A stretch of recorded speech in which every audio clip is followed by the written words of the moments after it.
कहानी मैं आपको सुनाने जा रहा हूँ, आप में से मालूम नहीं कितने उन्होंने सुनी होगी, लेकिन मैंने कम से कम ऐसी कहानी नहीं सुनी।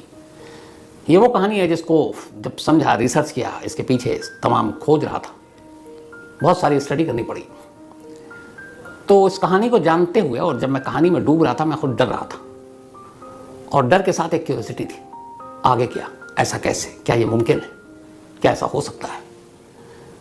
लेकिन ऐसा हुआ, और इसलिए मैं कह रहा हूँ ऐसा हुआ कि अमेरिका वर्जीनिया यूनिवर्सिटी, नामी गिरामी यूनिवर्सिटी, वहाँ के साइंटिस्ट तक जो पुनर्जन्म के एक्सपर्ट्स हैं, उन तक को इसे एक स्टोरी के लिए इंडिया आना पड़ा और उन्होंने आकर यहाँ पूरा रिसर्च किया, फैक्ट्स ढूंढे और फिर उन्होंने भी कहा कि ये पुनर्जन्म की ही कहानी है। शायद दुनिया में इकलौती पुनर्जन्म की ये कहानी है जिसको इसके एक्सपर्ट्स ने एक तरह से सर्टिफिकेट दिया कि इसमें कोई झोल नहीं है, इसमें कोई गलत नहीं है।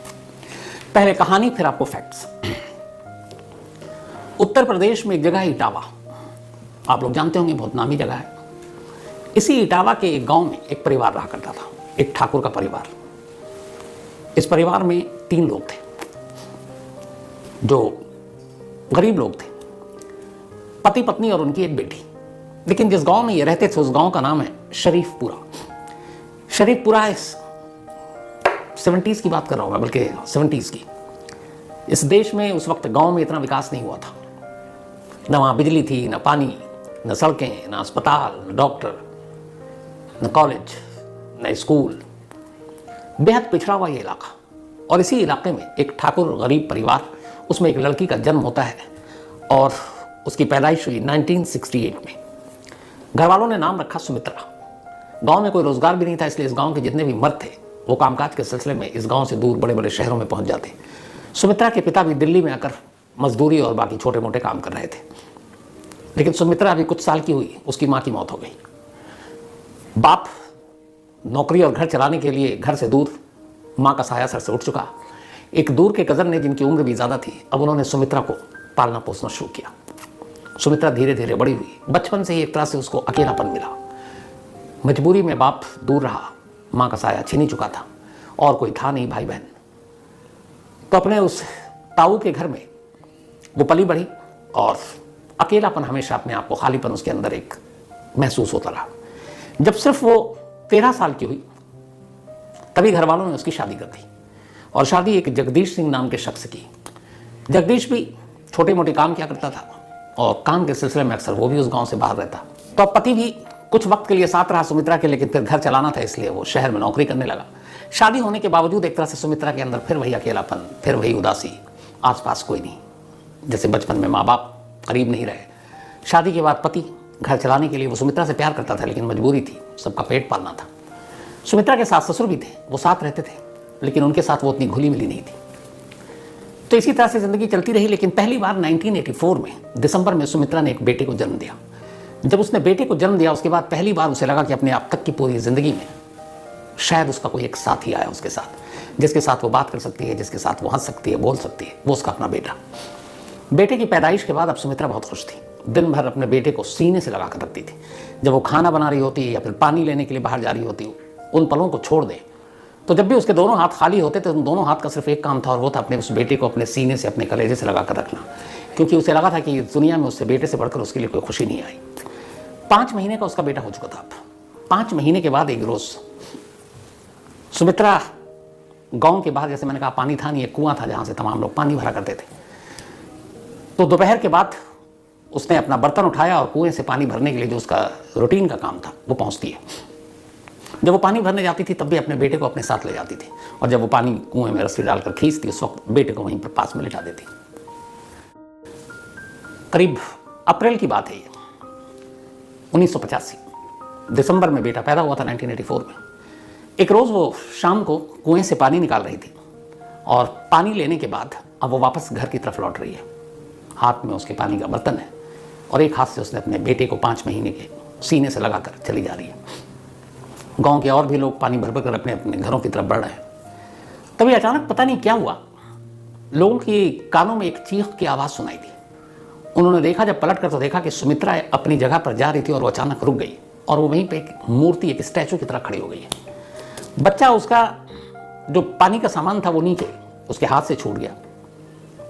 बेटा एक हाथ से उसके सीने में है, उसने दबा रखा है और दूसरा हाथ उसका आसमान की तरफ उठा हुआ है और उसकी उंगलियां जो है वो पीछे की तरफ मुड़ी हुई हैं। आंखें उसकी जो दीदा आंखें वो चारों तरफ राउंड सर्किल में घूम रहा है। तेज तेज आवाज में वो अपने दांतों से दांतों को बजा रही है और बीच बीच में एक जोर जोर से सांस ले रही है।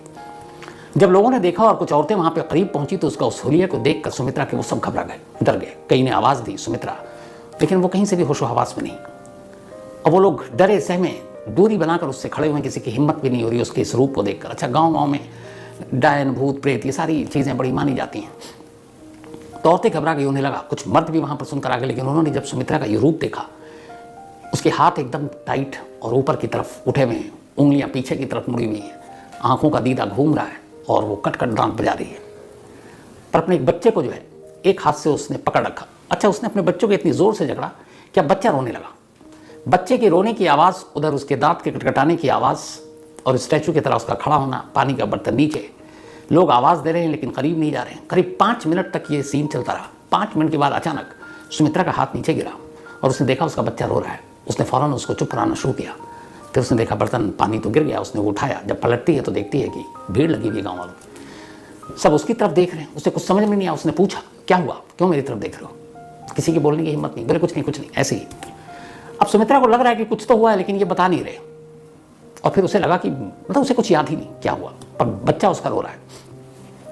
वापस वो पानी भरती और तेजी से अपने घर की तरफ चली जाती। घर पहुंचने के बाद भी उसे एहसास है कि वहां पर कुछ हुआ लेकिन लोग मुझे बता नहीं रहे। फिर उसे लगा क्या पता कुछ हुआ हो। उसके बाद वो रात पूरी ठीक से गुजरी। अगले 2-3 दिन गुजरे। एक रोज वो किचन में खाना बना रही थी। सास ससुर घर पे थे, पति काम के सिलसिले में गांव से बाहर शहर में। खाना बनाते बनाते अचानक सास के कानों में आवाज आई कुछ कटकटाने की और जोर जोर से किसी की सांस लेने की। वो इधर उधर देखते हुए किचन में पहुंची। घर का ही एक हिस्सा था रसोई, घर के बाहर दहलीज के। तो जब वो गई तो सास देखकर घबरा गई। जो सुमित्रा थी वो सेम जो 4-5 दिन पहले हुआ था। इस बार उसके दोनों हाथ ऊपर थे क्योंकि बेटा अंदर सो रहा था और हाथ ऊपर, उंगलियां पीछे की तरफ मुड़ी हुई, आंखों के दीदे घूम रहे हैं, दांत कटकटाने की आवाज, बीच में जोर जोर से सांस लेने की आवाज। सास ने उसका ये रूप देखा, वो घबरा गई। वो जोर जोर से उसको आवाज देने लगी, वो किसी की नहीं सुन रही है। और करीब 10 मिनट तक ये सिलसिला चलता रहा और उसने किसी की आवाज, तब तक वो ससुर भी आ गए, सब बोलने लगे, कुछ पड़ोसी आ गए, लेकिन उसने किसी को सुना ही नहीं। वो अपने होश में ही नहीं थी। करीब 10-12-15 मिनट बीते। अचानक उसके हाथ नीचे गिरे। नॉर्मल उसके उसने देखा चारों तरफ सास ससुर हैं, ये है। उसने अपने घूंघट वूंघट डाले वापस। सास ने भी कुछ नहीं बोला। जो रूप देखा था उससे वो भी डरी हुई थी।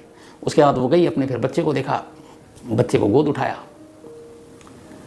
5 दिन में ये दूसरी बार था। लेकिन इसके बाद अब घर वालों ने उसके पति को इन्फॉर्म किया। पति भी आया तो उन्होंने कहा ऐसे ऐसे है। लेकिन फिर कुछ दिन बीता, वो ठीक नॉर्मल थी। एक रोज फिर यही हरकत। अचानक उसके हाथ ऊपर, उंगलियां पीछे, आंखें नाच रही हैं, दांत कटकटा रहे हैं, तेज तेज आवाज आ रही है। पति देखा पहली बार इस रूप में अपनी पत्नी को, वो भी घबरा गया। अब ये हुआ कि नहीं कुछ है तो क्या करें। गांव में वैद्य है, हॉस्पिटल डॉक्टर कुछ था नहीं और बिल्कुल फिट सुमित्रा, कोई बीमारी नहीं, कुछ नहीं। तो गांव के वैद्य जी को बुलाया गया और कहा गया कि ये हरकत है। अब तक ये बात गांव के लोगों से भी पता चल चुकी थी कि ये कुएं पे हुआ, उसके बाद हुआ। तो बीच बीच में अब ये हुआ कि दौरा पड़ रहा, तमाम बातें हो रही हैं, कोई साया है, भूत प्रेत है, डायन है, इसी तरह की होती है। वैद्य आया, ओझा को दिखाया, वैद्य ने पूरा चेक किया। उसने कहा ये बिल्कुल ठीक है, कुछ नहीं है ऐसा। वैद्य चला गया। लेकिन ये सिलसिला अगले 5 महीने तक चलता रहा। अगले 5 महीने तक बीच में कभी भी सुमित्रा को इसी तरह का दौरा पड़ता और वो अपने आप में सब कुछ भूल जाती और उसे कुछ याद ही नहीं रहता। अब पति ने भी उधर शहर जाना छोड़ दिया क्योंकि पत्नी है। सास ससुर ने कहा भाई देखो हालात ठीक नहीं है, क्या पता कुछ हो जाए। इधर ये भी डर है कि कभी किसी ऐसे हालात में वो बच्चे को कुछ ना कर दे। तो अब दिल पर पत्थर रखकर सुमित्रा ने अपने बच्चे से भी थोड़ी सी दूरी बनानी शुरू कर दी कि कभी ऐसा ना हो कि मैं उस रूप में चली जाऊं और बच्चे को ही अपने नुकसान पहुंचा दूं। तो अब ज़्यादातर बच्चे सास के पास रहते, मतलब अपनी दादी के पास। और ये सारा सिलसिला चलता रहा। धीरे धीरे वक्त बीता। 16 जुलाई 1985 की तारीख आ गई। 16 जुलाई 1985 को अपने घर पर सुमित्रा मौजूद थी। दोपहर का वक्त था, सबने खाना खा लिया था। सुमित्रा अपने बेटे के पास उसको गोद में लेकर खेल रही थी। फिर उसने अपने बेटे को नीचे रखा। उसने कहा कि थोड़ा सुस्ता ले। उमस और गर्मी का माहौल भी था। लेकिन तभी दोपहर अचानक फिर से वो उसी रूप में आ गई।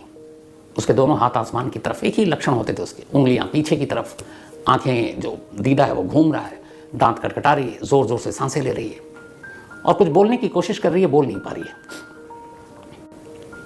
पति और सास ससुर, अब तक पड़ोसी और सब, इन सबको पता था कि कुछ होता है इससे, लेकिन ये था किसी को नुकसान नहीं पहुंचा रही है। तो बहुत सारे लोग थे, तमाशबीन भी थे, कुछ डरे समय, बच्चों को लोग डराने लगे थे, देख सुमित्रा के पास भेज देंगे तो ये बदमाशी मत कर। तो ये सब चल रहा था।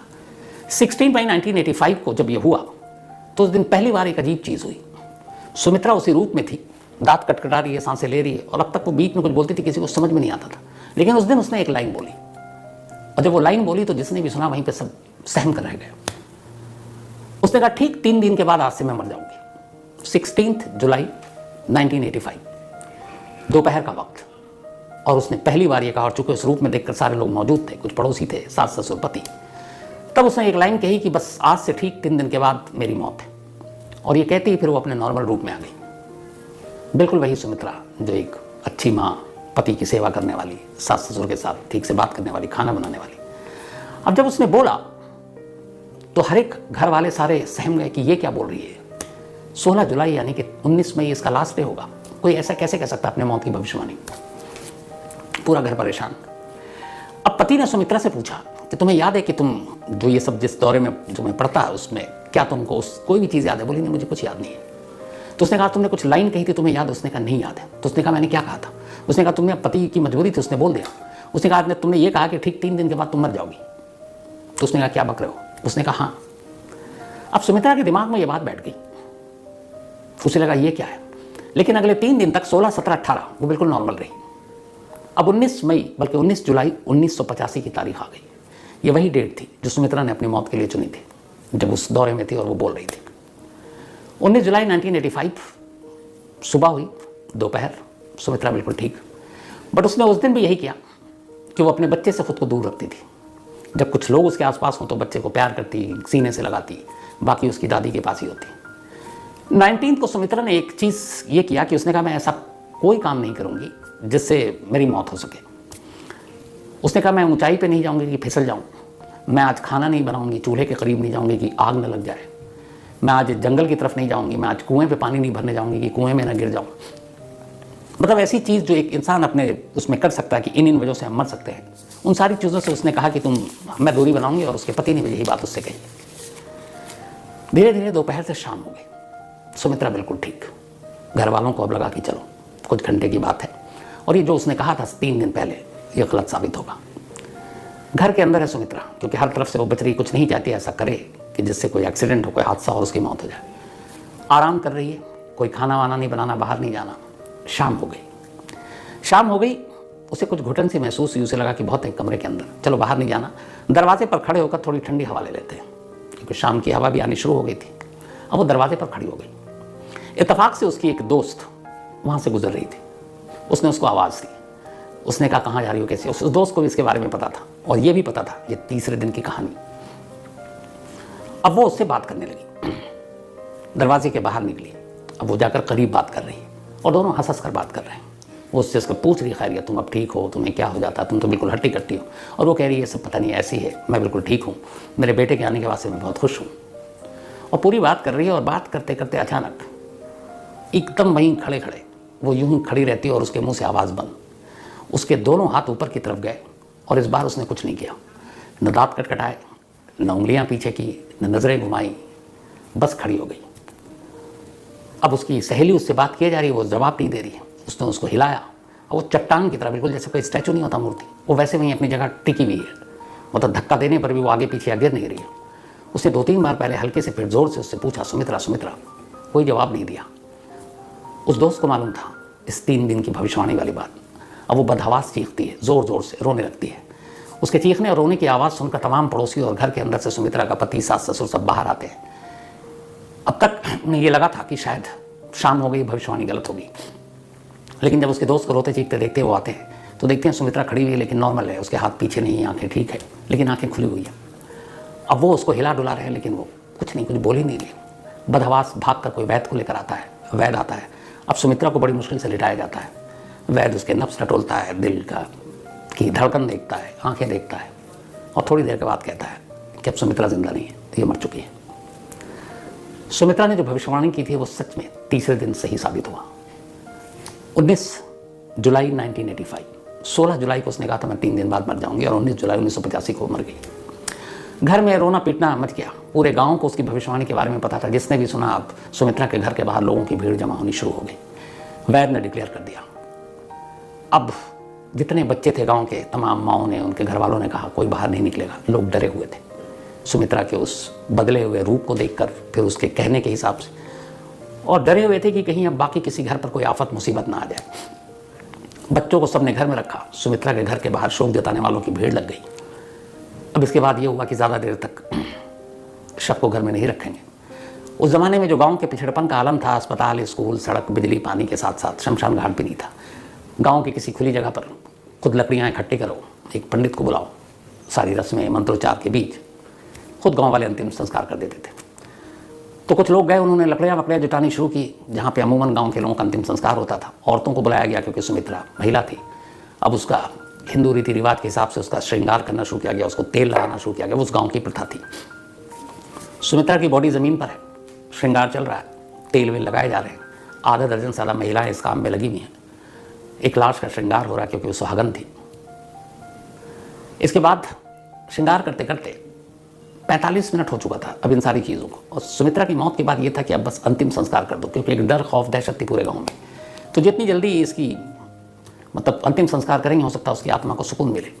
तो इसीलिए उसके अंतिम संस्कार के आनंद फानंद में तैयारी हो गई, और इधर उधर चिता सज रही है, इधर लाश को सजाया जा रहा है। तभी अचानक जिस कमरे में लाश रखी थी, एक औरत की बड़ी तेजी से चीख की आवाज़ सुनाई दी, और वो बदहवास चीखते हुए घर के बाहर भागी। बाहर सारे लोग शोक जताने के लिए खड़े थे, बहुत सारी महिलाएं भी थी।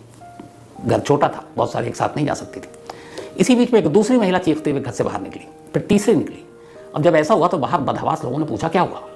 तो पहली महिला जो निकली थी बाहर, उसने अपने आप पे काबू पाया और उसने कहा कि अचानक सुमित्रा ने अपनी आंखें खोली थी, और उसकी आंखें उसी तरह से, उसकी दीदा जो है वो चारों तरफ घूम रहा है। लोगों ने कहा तेरा वहम होगा। तब तक दूसरी बोली नहीं, मैं उसका श्रृंगार कर रही थी और उसका दिल जोर से धड़क रहा है। तीसरी ने कहा कि वो अपने दांत को कटकटा रही है। अब जब ये सुना तो सारे लोग भागे, वैद्य जी को बुलाया गया। वैद्य जी अंदर आए। अब उन्होंने दोबारा सुमित्रा के नब्ज टटोले, दिल की धड़कन टटोली, और उसके बाद घर वालों से कहा कि ये मातम मत मनाओ, सुमित्रा जिंदा है, ये चमत्कार हो गया। थोड़ी देर बस उन्होंने कहा कि थोड़ा सा और इसको भी परेशान मत करो। वैद्य जी की खबर सुनकर सुमित्रा का पति खुशी से रोने लगा। घर वाले खुश, पूरा मोहल्ला खुश। थोड़ी देर के बाद अब सुमित्रा की इधर हालत यह है कि जब वो होश में आई तो उसने पाया कि वो लेटी हुई है, बहुत सारी औरतें उसको तेल लगा रही है। वो अचानक घबरा कर उठी। उसने कहा क्या है, क्या कर रहे हो तुम हमारे साथ। सबने किसी ने बताया नहीं। उसने कहा कुछ नहीं, बस ऐसे ही। उसने कहा नहीं हटो, और आप लोग हो कौन। इतनी देर में अब वैद्य जी चले गए। बाहर खड़े हुए पति जो खुशी में रो रहा था, बदहवास अंदर आया, सुमित्रा सुमित्रा करके चीखते हुए, और आकर सुमित्रा को गले लगा लिया। जैसे उसने गले लगाया, सुमित्रा ने उसकी तरफ देखा। अपने पति को देखते ही उसने एक जोर का धक्का मारा और पति को किनारे किया। कहा आप कौन है, इस तरह से आप क्यों मुझे गले लगा रहे हो, मैं आपको नहीं जानती हूँ, और आप पराई स्त्री के साथ ऐसा नहीं कर सकते हो। पति ये सुनकर बदहवास कि ये क्या कह रही है। सास ससुर को बुलाया। उसने कहा माँ पिताजी ये देखो ये क्या बोल रही है। तो उसने कहा तुम्हारे सास ससुर। उसने कहा ये दोनों कौन है, मैं नहीं जानती। तमाम औरतें थी। बोली ये तुम्हारी जो दोस्त जिसके साथ बात करते करते उसने दम तोड़ा था, बोली इसको भी मैं नहीं जानती हूँ। अब सब थोड़ी देर के बाद जब उसने कहा ये तुम्हारा बेटा जो तुमको जान से ज़्यादा प्यारा है, उसने कहा मैं इसको भी नहीं जानती हूँ। सबको लगा कि जो माँ हमेशा अपने सीने से लगा कर रखती थी, अचानक अपने बेटे तक को अपनाने से मना कर रही है और पहचान नहीं रही है, कुछ गड़बड़ है। वैद्य जी को बुलाया गया। कहा कि वो जिंदा तो हो गई लेकिन किसी को पहचान नहीं रही। वैद्य जी ने उसको फिर से चेक किया। उन्होंने कहा काम करो, थोड़ा सब्र रखो, शायद शौक लगा हो या पता नहीं कुछ है, करिश्मा है, चमत्कार हुआ, थोड़ा इसे वक्त दो और इससे दूर रहो। अब ये कहकर चले गए वैद्य जी। अगला दिन आया, सुमित्रा बिल्कुल ठीक ठाक, लेकिन ना वो अपने बच्चे की तरफ देख रही है, ना उसे गोद में उठा रही है, ना सास ससुर को पहचान रही है, ना पति को पहचान रही है, ना पड़ोसियों को पहचान रही है, और किसी को भी अपने करीब आने नहीं दे रही। घर वाले इंतजार कर रहे हैं कि शायद ये भी एक उसके दौरे का एक्सटेंशन होगा, दिमाग पे असर हुआ होगा, धीरे धीरे वक्त बीतेगा तो वो ठीक हो जाएगी। करते करते इस आलम में 3 महीने बीत गए। 19 जुलाई को 45 मिनट की मौत हुई थी सुमित्रा की। अगस्त सितंबर अक्टूबर आ गया, 3 महीने बीत गए। 1985 20 अक्टूबर। इस 3 महीने के दौरान सुमित्रा ने किसी को भी नहीं पहचाना। तमाम कोशिश घर वालों ने कर ली, ना अपने पति को कभी अपने करीब आने दिया। उसने कहा पराए मर्द हो। न सास ससुर को वो दर्जा दिया, ना पड़ोसियों को, दोस्तों को, किसी को नहीं। जब अपने बेटे को उसने एक बार भी गले नहीं लगाया। लेकिन एक काम वो करती थी, वो एक लेटर लिखती थी और लेटर लिखकर उसको वो करती और अपने पति को कहती कि इसको पोस्ट कर दो।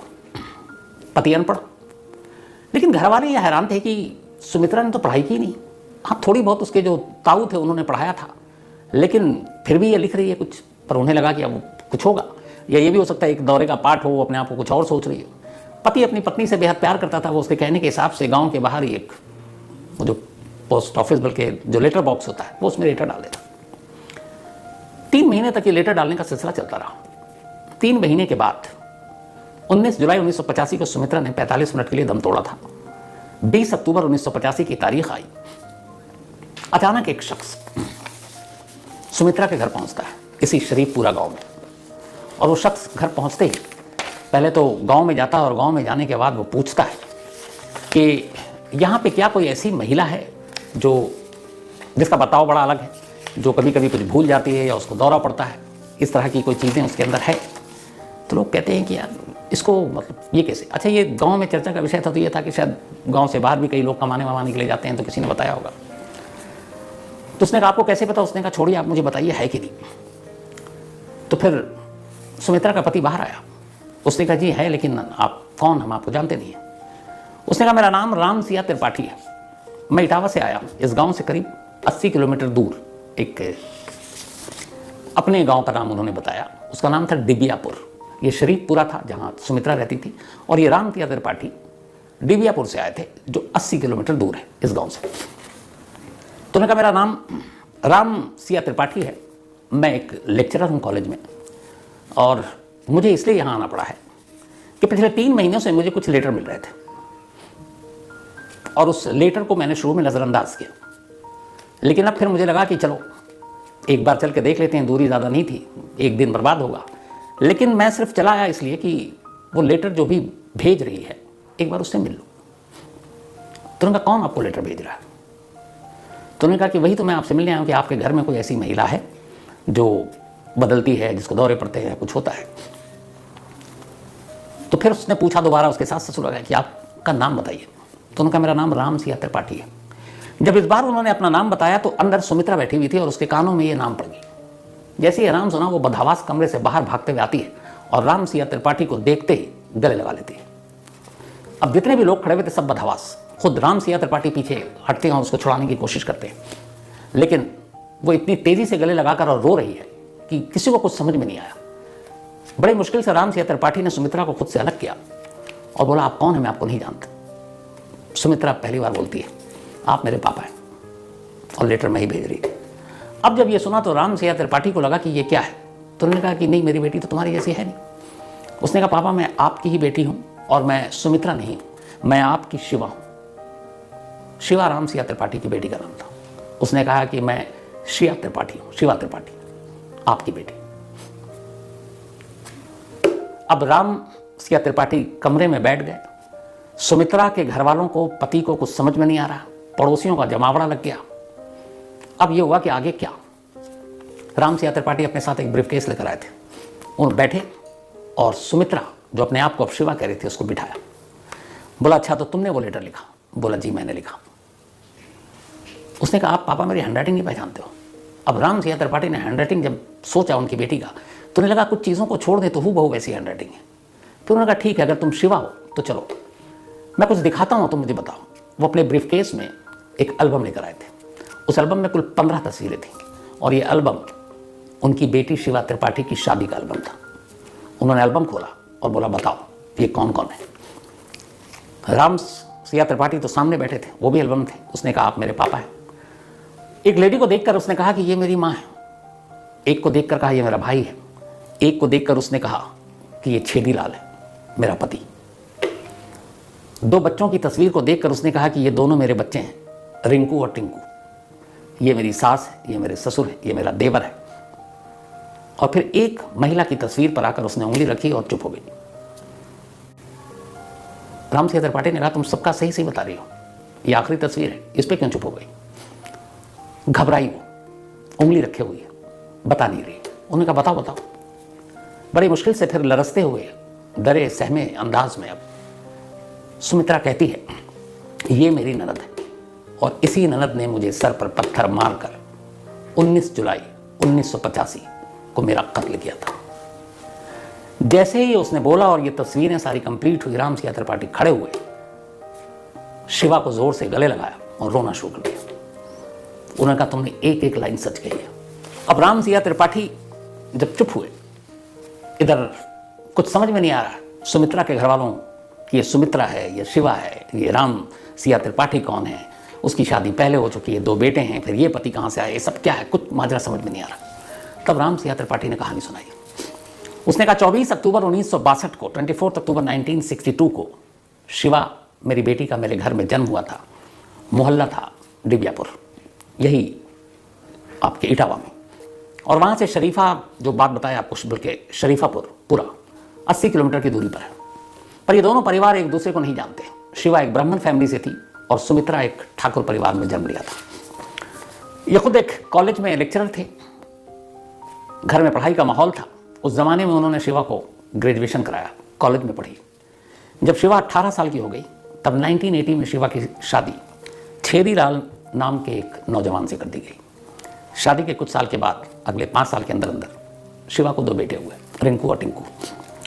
लेकिन बेटे होने के बावजूद शिवा की शादीशुदा जिंदगी कामयाब नहीं थी। वजह ये थी 2। एक, उस घर में यानी कि छेदीलाल के घर में जहाँ ये शादी हुई थी, उनका कोई भी पूरा परिवार खानदान में शिवा जितना पढ़ा लिखा कोई नहीं था। शिवा एक ग्रेजुएट थी कॉलेज की और वहाँ सब 12वीं पास थे। तो एक तो उनके अंदर एक कॉम्प्लेक्स था कि उनकी जो बहू है वो पूरे खानदान में सबसे पढ़ी लिखी है। दूसरा, उन्हें लगता था कि उसके पति जो पिता हैं वो लेक्चरर हैं, बहुत पैसे हैं, तो वो डॉरी के लिए भी तंग करते थे और अक्सर ननद भी घर पे रहती थी, लड़ाई झगड़ा चलता रहता था। 18 जुलाई 1985 को अचानक जो शिवा है उसके एक दूर के अंकल ने आकर घर पे खबर दी कि शिवा ने खुदकुशी कर ली है, उसकी बॉडी रेलवे ट्रैक पर मिली है। बदहवास घर वाले भागे। उस वक्त राम सिया त्रिपाठी शहर से बाहर थे, कहीं और थे, दूर थे। वहाँ जाकर जब देखा गया तो देखा गया कि रेलवे ट्रैक के दोनों बीच में शिवा की बॉडी रखी हुई है, कोई भी पार्ट ट्रेन से कटा नहीं है। हाँ, उसके सर पर किसी वजनी चीज़ के चोट का निशान है। ससुराल वालों ने यही कहा कि उसने एक झगड़ा हुआ था घर में, आमतौर पर झगड़ा होता है, उसके बाद उसने जाकर खुदकुशी कर ली। लाश, वो दौर था उस वक्त, इतनी सारी चीज़ें, सोशल मीडिया था नहीं। आनंद फानंद में लाश घर पहुंचा और शिवा के पिता राम सियाराम का इंतजार किए बिना ससुराल वालों ने अंतिम संस्कार कर दिया। ये 18 जुलाई की बात है जब डेथ हुई थी, 18 जुलाई 1985। और इधर उस गांव से 80 किलोमीटर दूर सुमित्रा ने अपनी मौत की भविष्यवाणी 19 जुलाई की थी। 24 घंटे का फर्क था, 80 किलोमीटर के अंदर 2 मौत होनी थी। तो इधर पोस्टमार्टम कर दिया। बाद में अब घर वालों को शक हुआ, उन्होंने अपनी तरफ से तफ्तीश की तो पता चला कि 18 जुलाई को ससुराल वाले रात के अंधेरे में किसी को उठाकर रेलवे ट्रैक पर ले जाते हुए देखे गए। इसी के बाद ससुराल वालों के खिलाफ कंप्लेन किया गया। शिवा के ससुर और हस्बैंड को पुलिस ने गिरफ्तार किया, लेकिन कोई सबूत था नहीं। अंतिम संस्कार हो चुका था, मौत रेलवे ट्रैक पे हुई थी या फिर सर पे वजनी चीज़ से, इसका खुलासा हो नहीं सकता था। तो बाद में सबूतों के अभाव में पति और ससुर को शिवा को जमानत मिल गई। जो सास और ननद थी वो दोनों फरार हो गई थी। बाद में पुलिस, जब उन दोनों को जमानत मिल गया तो उन्हें भी लगा कि अब वो केस में मिल ही जाएगा, दोनों वापस आ गई। उन्हें पुलिस ने पकड़ा, उन दोनों को भी फिर बाद में जमानत मिल गई, दोनों रिहा हो गए। ये पूरी कहानी अब राम सिया त्रिपाठी वहां बैठकर सुना रहे।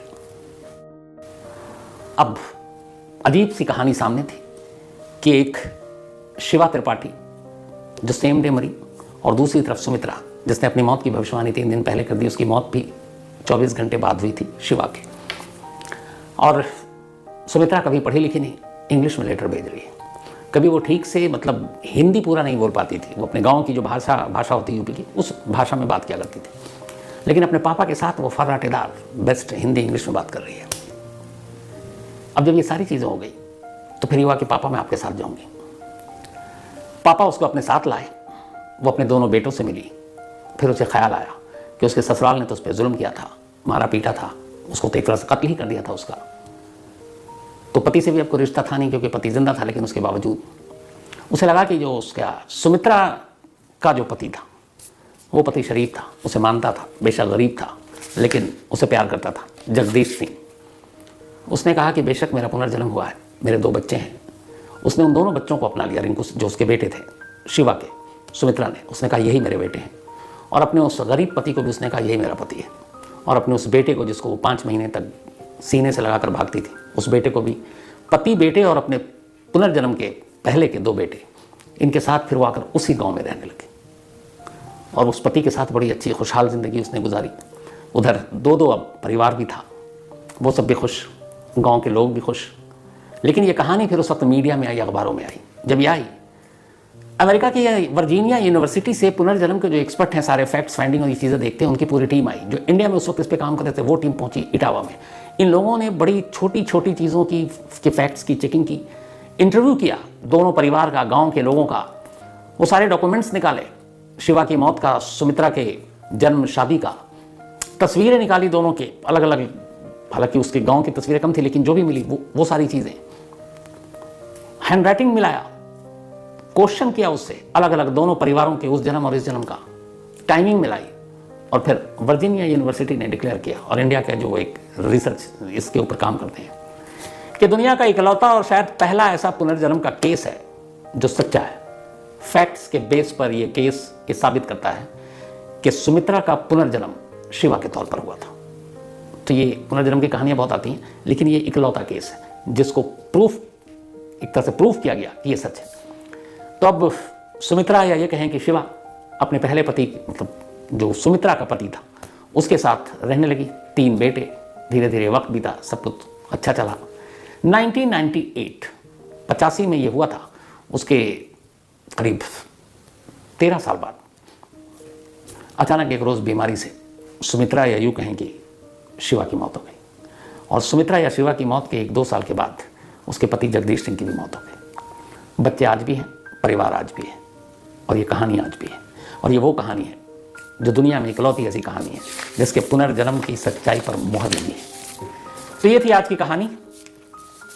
मुझे लगता है कि इस कहानी पर आप लोग अपनी राय ज़रूर दीजिएगा, क्योंकि जब मैंने इस पर रिसर्च किया तो मैं खुद हर कदम पर हैरान था कि ऐसा कैसे हो सकता है। लेकिन जब इतने सारे फैक्ट्स हैं तो इसको झुठाया नहीं जा सकता। तो आज की कहानी में